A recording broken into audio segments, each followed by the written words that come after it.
ఈరోజు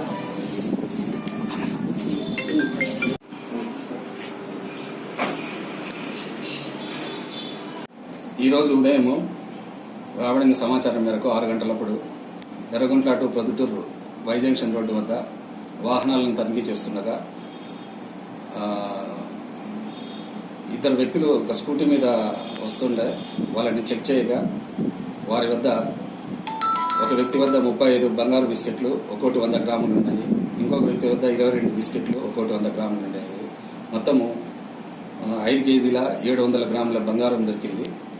వారి దానికి సంబంధించిన బిల్లులు కానీ ఏమైనా ఆధారాలు కానీ డాక్యుమెంట్లు కానీ ఉన్నాయని అడిగితే వారి దగ్గర ఎటువంటి ఆధారాలు వాళ్ళు చూపలేదు.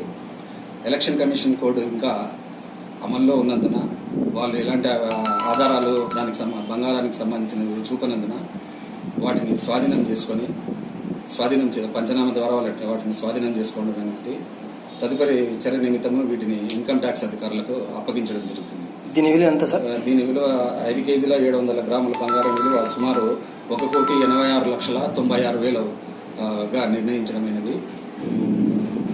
ఫర్దర్ దీనిని ఇన్కమ్ ట్యాక్స్ అధికారుల వారికి తదుపరి చర్య నిమిత్తము వీళ్ళు చెన్నై నుంచి తీసుకుని వస్తున్నారని, బంగారు చెన్నై నుంచి ప్రొద్దుటూరుకి తీసుకెళ్తున్నారని వాళ్ళు విచారణలో వెల్లడైంది.